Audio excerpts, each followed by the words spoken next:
Let's break it down.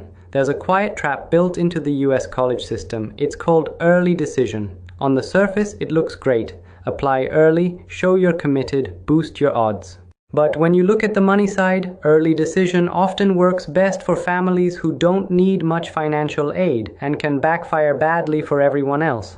I'm Imran, a Middle East-based analyst who follows US politics, economics, and education. In about 3 minutes, let's walk through how early decision really works, why it's so tied to money, and what it means if you're a student who actually has to worry about the bill. If you like breakdowns like this, please hit subscribe and like the video. It really helps the channel grow. First, what is early decision really asking you to do? On paper, it sounds simple. You apply to one college early, usually in November. If they accept you, the offer is binding. You are supposed to attend and withdraw all your other applications. Colleges love this because it lets them lock in part of the class early.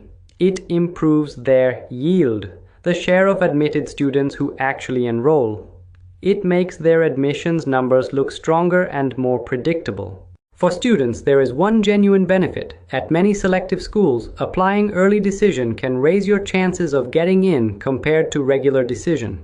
That's why guidance counselors call it a boost. But here's the catch. You're essentially being asked to say yes before you see what other schools might offer you in financial aid. You're agreeing to marry the college before you've seen the bill. Second, why does early decision tend to favor wealthier families? Think about how most families approach college costs. They apply to several schools, compare the aid offers and scholarships, and then choose the one that gives the best mix of fit and affordability. Early decision blows that up. If you're admitted, you're supposed to accept whatever aid package they give you, without being able to pit offers against each other or say, this other university will give me more. So who feels comfortable signing that kind of blank check? Families who can pay full price or close to it. Families with enough savings or income that they don't need to gamble on competing offers. For everyone else, the conversation at home sounds very different. What if they admit me but the package is weak? What if another school would have given me more aid? What if we say yes and then realize we just can't afford it? In theory, there's a safety valve. Colleges say you can back out of an early decision offer if the financial aid is truly not enough. In practice, that's stressful and messy. You have to argue with the financial aid office, prove your need, and maybe walk away late in the cycle after you already pulled other applications. So, the students who can take the risk of early decision are often the ones who are least worried about the price tag. Third, what does this mean if you actually need financial aid?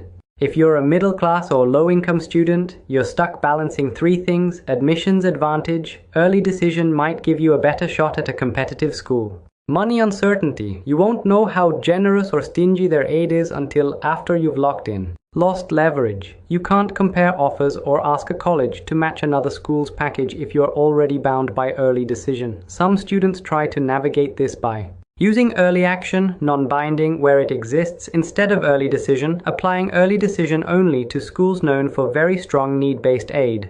Being brutally honest with themselves, if this school gives us a bad deal, can we really walk away from an early decision admit?